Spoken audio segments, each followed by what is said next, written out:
So I'm going to be honest. Today's guest is really just a cheap excuse for she and I to catch up because we were both at VO Atlanta a couple of weeks ago, and we didn't get a chance to talk. So please welcome to the VO Pro podcast, my dear friend, one of my best friends in this business and in the world. I look up to her. I love her. She is one of the most accomplished people in our business that you will ever come across. She's a multi-award winner, SOVAS, One Voice, and apparently a recent Reed Awards winner as of a couple of nights ago. We'll talk about that. Please welcome to the VO Pro podcast, my dear friend, Emma O'Neill Hart. Hello, it's good to see you too. And yes, VO Atlanta is always so completely insane that you're like, One of the great things about doing this podcast is, and I've had this experience multiple times so far, you know people in the business, you sit and chat for, when you're lucky, an hour here and an hour there, but you never, like, it seems like until this happens, you don't often talk about your story. And doing this is where I get to learn people's actual voiceover story. yeah. So if, with your indulgence, we can start there. I don't know anything about how you got into this business, so give us the goods, the Reader's Digest version. Back when I was young, I've been doing this for a long time. I was placed on stage by my mother in diapers, and it kind of went from there. Fell out of love with acting because I went to an academy program and they beat the love of it out of you, basically, and left for a long time. And when I came back, I found voiceover through a friend, actually. And she was like, the typical, you've got a great voice, you should do voiceover, but knew I had an acting background. And I was like, what's voiceover? I didn't know it was a thing. I hadn't a clue. Did not register in my brain that the voices on that I was hearing were actually people doing jobs. It was just people speaking. And so for my birthday, I was gifted a USB mic and a set of headphones, which I still have both of, and a voiceover class, like with one of the big coaches in Toronto at the time. I think he's still around, actually. And just for context, how long ago was this? 2009, Okay. I think, was when I kind of first stuck my foot into the puddle that was what I was looking at that point. And I went to this class. It was with Mike Kirby, and I was like, wait a second, I get to act, but I don't need to look a particular way. I don't need to dress a particular. I can do this in my. Yes, sign me up. Sign me up. That's when I met Ellie Ray for the first time, and just the entity that is Ellie Ray. Talk about a hurricane. And yeah, I fell head over tea kettle for this thing, and it took a while. Like I did a lot of coaching, and I did my first demo in 2011. I think I got my first agency. I talked about this with Dave Fennoy the other night, that I submitted to the agency in 2011, and I got an email in 2013 or something saying, you've been shortlisted for the agency. Please respond with this information. And I thought it was spam. Like, did not. I was like, and then about 2 weeks later, I got another email saying, following up, we've sent you. And I'm like, oh, whoopsie. Here you go. Our friend and your fellow Canadian, Derv Latrainer, had much the same experience, right? It was years from her submission to the time that they actually reached out. Yeah. So, then at that point, I was just doing stuff like I was doing IVR and telephony and, things for friends. But I was a full-time yoga teacher, so I wasn't really pursuing it. It was just something that it was like, if it kind of arrived, I entertained it and loved it and had fun with it, but really didn't understand the business side of things at that point. Like, I was still very much like, I am an actor, even though I was a business person running my own yoga company. It just wasn't the right time. I don't think. You didn't connect the two. Yeah, and then when I, filled out the correct information for the agency, and then they added me to the roster, I booked in the first week, and it just skyrocketed.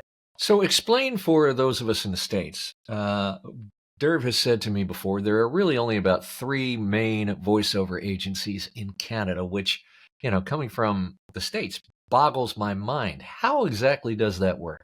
There are a ton of agents. There's a ton. But there's 3 main non-union agents. Absolutely. She's correct. There's Vox Talent, not affiliated with Vox Talent LA. There is Tada with Tanya, and there is P&A with Roger. Okay. And they're kind of they're the most established agencies. Vox has been around for the longest. And they just kind of, because they just kind of have the market on all of the companies, because when companies find out, it's like, oh, well, we need a voice actor. Okay, so we'll just go to Vox Talent. So then they just kind of lock in with Vox and they hire the talent exclusively through Vox Talent kind of Gotcha. thing, or through Tanya or whoever. But yeah, in general, there are three main. There are a bunch of other ones, and then there's a ton of union agents and agencies. But yeah, there's three, and you're with one of the three.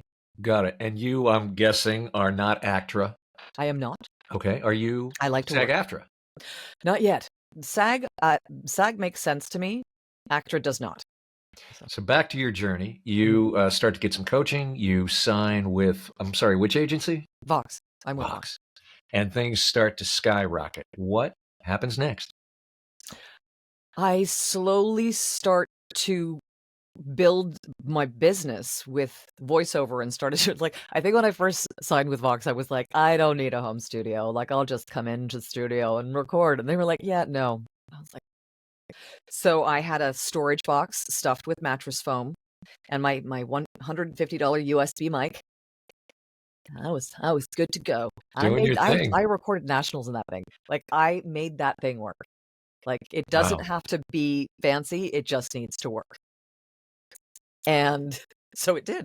And I worked with that for a long time. And I think in 2015, I upgraded my mic to a Scarlett. That's actually, I think that was when I met Alana. And Alana's a total, like, she's a tech head, right? So she's an audiophile because she's a musician. So it was like one of our first play dates was that I was upgrading my interface. Like, I was getting, I was moving into the Scarlett Solo instead of just using a USB mic. It was very fancy. Right. And she was just laughing. She was like, how are you doing the things that you are doing with this Lego kit that you have slapped together? Like, that doesn't make any sense, because she's so, like, she should own shares in Universal Audio with the number of plugins this woman has. She taught me a lot about audio, and I started to learn much more just having someone who was well-versed in it. Ilana has been a musician since she was 12, and she is a perfectionist in everything that she does, and she's really, really smart. So it was, instead of letting other people do it for her, she wanted to learn how to do it, and just has developed it from there. Where I last celebrated you was last August in Dallas at One Voice. And you won best, I believe what the category was best PSA?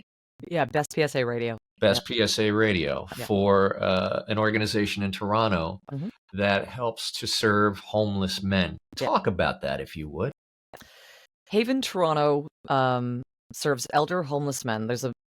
Worldwide there's an issue with homelessness, but in Toronto, the elder male population, it's quite disturbing to see how many people are living on the streets. And Toronto's a really expensive city. Yes, and it is. It's insane. It's an insanely expensive city. So and it was something that was, I actually booked the first session through Facebook, because an engineer that I knew posted about this. Hey, there's a PSA audition opportunity.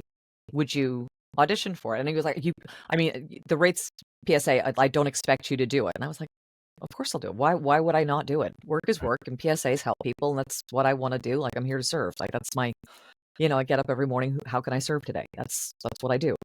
And I auditioned for this, and I booked the job. And the producer, writer, Dave, he's a hoot. He lives in Toronto, but he was working directly with Haven. And so we started doing these campaigns for them, and they had never really done radio campaigns. And even before, when they had done radio campaigns, they had just used staff in-house. And when they started using, Dave's an amazing writer. The pieces are always written really, really well, so they connect really quickly. But their donations started to increase exponentially as they started using us. But it was also, for me, it was a big, I connected well with it because I was homeless when I was in my early 20s. So it was something that I was like, I know what this is like. I know how hard this is. So the connection to copy was easy for me. And if I'm not mistaken, you won both a One Voice Award and a SOVAS Award for that same PSA, correct? Yeah. Wow. Yeah. That's just amazing. Yeah. And it's a testament to your talent and skill and the hard work that you put in the last decade. Thank you. If you don't mind, it's not every day I talk to someone who spent any part of their life homeless. I was in university, and again, as I said, Toronto is crazy expensive, and universities, like university is not as expensive as it is in the US, but it was outside of my reach, and I was on assistance, like Ontario OSAP, Ontario Student Assistance Plan or something, and the funds didn't come through,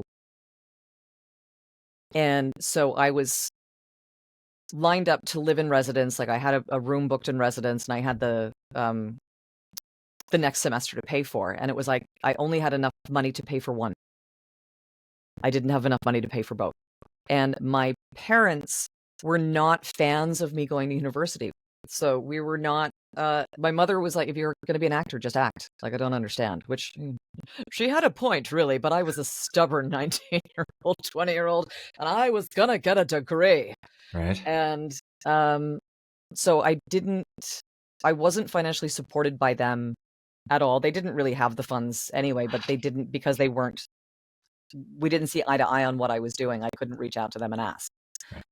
And so I didn't. And I ended up living in the arts part of the school. So it's like at night, I remember there's a store here called No Frills. It's a grocery chain, and their grocery bags are yellow plastic, or were yellow plastic when you had plastic bags. Right. And all of my stuff was in these yellow bags.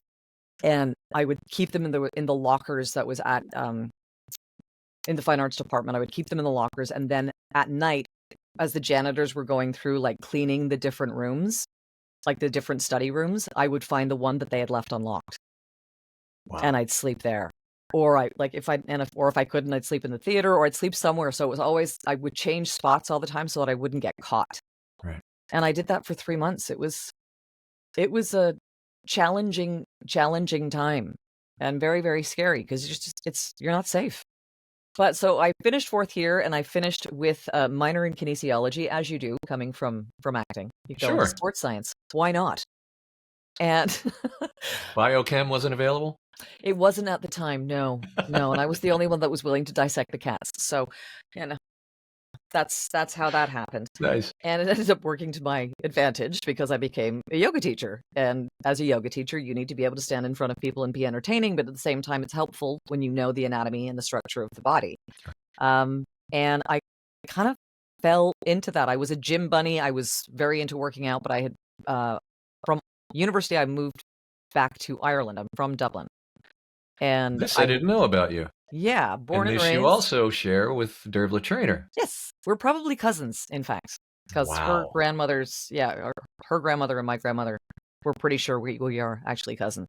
And I decided to go back to Ireland. I wasn't planning on moving back. I was like, I'm going to go, visit family and friends, people I haven't seen for a long time. And I decided I was going to go for the summer.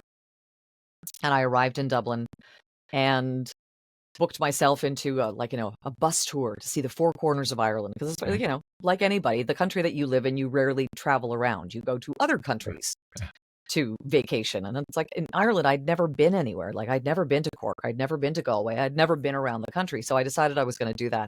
And when I arrived at the pickup spot to go on the said tour, there was a guy standing there with a handful of cash. And he's like, yeah, it's been canceled. Sorry, here's your money back. So now what do I do? So it was close to Stephen's Green. It was close to Grafton Street, which is one of the kind of main touristy areas of Dublin. And the family that I was staying with, my mom's best friend, one of BB's daughters, was working at Captain America's Bar and Grill. So I went in to say, I'm like, hey, the tour's been canceled. What are you doing? She's like, I'm just getting off shift. Let's go for a pint. So we went for a pint. Dangerous to do in Ireland because it doesn't get dark until around 11 o'clock at night. So you have no concept of how long you've been at a bar. And by the end of that session, as you like to call it in Ireland, it's a session. It was a great session, Jesus. I had a job at Captain America's, and I had decided that I was going to stay in Dublin for a little while. Went to the gym. This is a long story, but was going to the gym. and hated going to the gym there because everyone was always standing outside smoking. Mm. And the door was always open. It was like, oh my God. And one frustrated day leaving, I saw a sign on a post, yoga class, decided I was going to go to a yoga class, went to the yoga class, and kind of from there fell into teaching, like worked with this woman for a year, fell into teaching because she made me teach, and then ended up going to India. And for 10 years, between going to Ireland and coming back to Canada and starting voice acting, I lived in India, I lived in Thailand, I lived in Australia, I lived on Maui, I lived all over the world teaching yoga and working as a body piercer, because that was one of the other jobs that I decided to do in Ireland, because I was tired of seeing people with bad nose piercing, so I decided I was going to fix them. Are you Walter Mitty? Because you've had so many lives before voiceover. It's kind of crazy. Having that experience, or having those multiple experiences in multiple cultures, how does that inform you as an actor? On many different levels, because I'm able to pull from a bigger pile of characters. When I lived in India, India was life-changing on so many different levels, because there's so many lessons that you learn living in a third world country, and recognizing that in North America we have so much crap that we don't need, like just so much crap. Like living in these big palatial homes, that why do we need that much space? Like we just don't.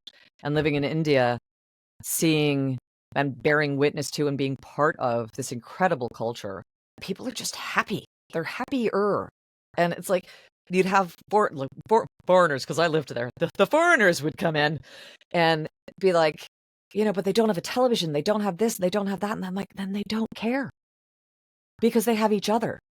And it's much more about family and about helping each other and about just being happy with your lot, being content with where you are and living your life. And it's so living in that space is one of those that I'm not a collector of things. I'm a collector of experiences, because things are just things. I call once every 6 months, but I'm much more interested in experience and travel and seeing the world through somebody else's eyes, which helps me when I'm creating character, when I'm in the booth, because I'm able to, if Emma can't connect to the words on the page, I've got somebody else to pull from to be able to connect to the words. Let's talk a little bit more about VO, because this is also something that I don't have a good feel for with you. Do you also market your services directly to clients? I do, and I watch you, and you inspire me every day to do better with marketing, because I do rely heavily on my agents. I have many agents. I'm heavily represented, and I'm very grateful for that. But it is, at the end of the day, it's my responsibility to build my business and build my brand. So I try to surround myself with people who inspire me to do so, you being one of them. I mean, how many times have I emailed you? Hi, Pa, help.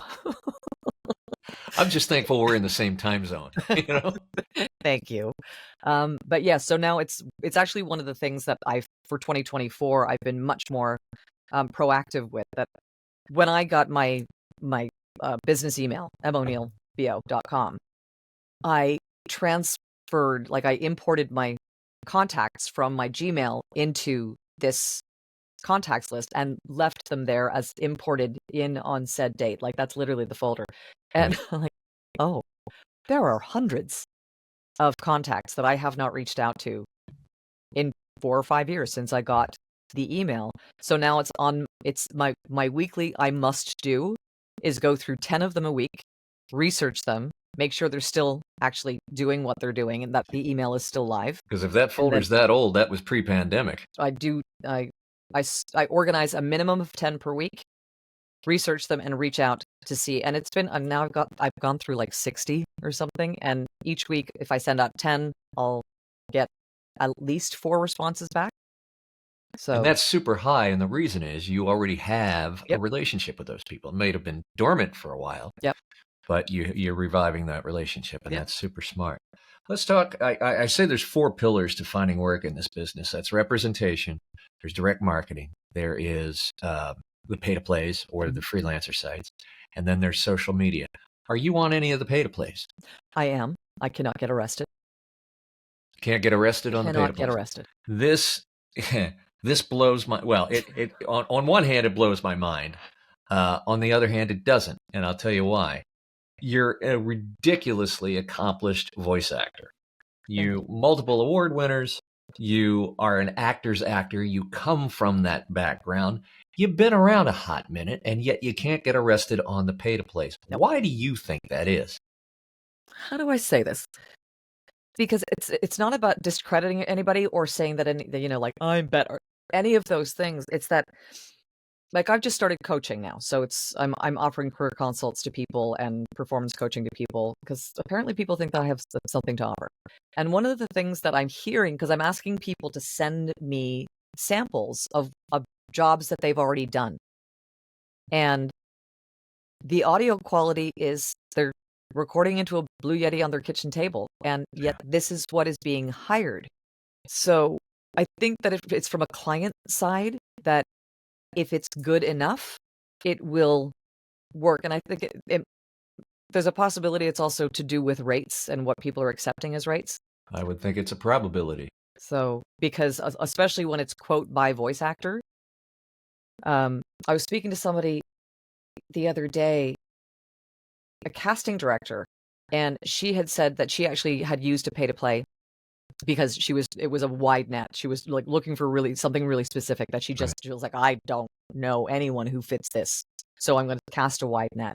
Right. And she put all of the information on the casting of like, this was the rate and this was the usage and this was the session fee and this is what blah, blah, blah, blah, blah. And she said the number of actors that came back and said that they would do it for half of what she was offering, they just wanted the job. And she was like, why would you even say that? Why are you selling yourself short? And this is the current state of the pay-to-plays, right? Quality does not matter. It is, I mean, it's no longer a race to the bottom because we're there now. And I mean, I think the folks that are talented and are trained and are are going to continue to work with or without the pay-to-plays. And you are a prime example to that.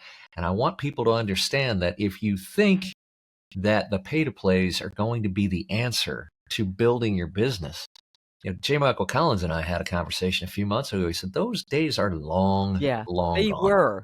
They back in the day, they were. It was the place to be. It was the place to find clients. Let's talk about the fourth leg, social media. Tell me about your approach to social media as it relates to growing your business. I think social media is great for growing your business. I think that it's, when used correctly, it's really beneficial. I book off Facebook, Instagram, LinkedIn all the time. I don't think it's as complicated as people make it out to be. It's just about having a presence and being yourself.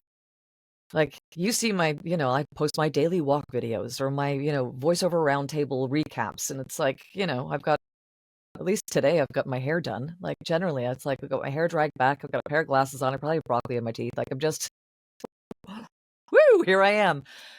I think it's just about authentically being yourself and presenting a service. It's not about pitching yourself necessarily. I think that people respond more to an organic conversation versus, because I know personally, I despise when I accept a connection on, say, LinkedIn. And immediately my inbox is hit with, here are all of my links and here's all of my stuff and la la la la. I'm like, really? Like, we're not going to have a coffee and a conversation before you're, like, no, let's have a conversation as a person. And I actually had a really good tip given to me by my by Ryder during the conference. But I was talking about how, especially with Voiceover Roundtable, we have fantastic guests. You have been a guest on our show. I have had the honor. It's true. And sometimes I'm not connected with our guests on LinkedIn. So I'll connect with them, obviously, when I'm starting to pitch the show. And then their contacts, because it's LinkedIn, are then available to me. And I will always ask permission. Like, are you cool if I reach out to a couple of people that you are connected with? People generally don't care. But, I just feel it's the right thing to ask. And because LinkedIn has changed the algorithm, they've changed the what you can do on the free profiles. I used to always send a note. If I had the option to send a note and send a personalized invite, I would. Whereas now I don't really have that option, and I'm just connect. And then they'll people will accept the connection. And I'm like, I said to Mark, I'm like, well, now what do I say? Because now I'm connecting with like these bigwigs at big studios. He's like, you don't need to say anything. Just continue to post your work, continue to post interesting content, and they will reach out to you if they are interested in reaching out to you. And it is the truth, because I connected with one network on LinkedIn, didn't have a conversation with this person at all. And then 3 days later, got an email. Hey, we'd like you to audition for our new streaming service. Do you have an agent? Yes, here's my agent.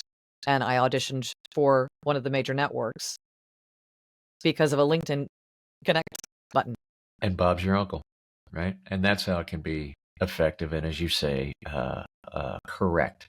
How do you manage that sort of approach and balance it with building relationships? Because voiceover, as for all of its positives, it's the most amazing community I've ever been a part of. It can, partially because of that, become an echo chamber. How True. do you manage that versus trying to build relationships with people that are actually hiring us? I try to do both. I think with relationship, because I'm an introvert, and people always laugh at that, but I'm absolutely an introvert. I'm not, yeah, I'm not like VO Atlanta. Like the first one that I went to was the first one where we met. And Okay. that was a forced thing. Like I made myself do something that was really uncomfortable because I knew that there would be benefit. And my God, was there benefit Right? on so many different levels. Um, but I deal much better with people one-on-one. So I try to establish, like with LinkedIn. So it's like if, I connect with somebody that I don't know, I don't talk to them about voiceover. I don't talk to them about what is happening in the industry. It's like, I'll find a random picture of, like, I ended up signing with my New York agent because we talked about photography, because he takes amazing pictures. And I connected with him. I had met him at VO Atlanta 1 year, and then connected with him on social media.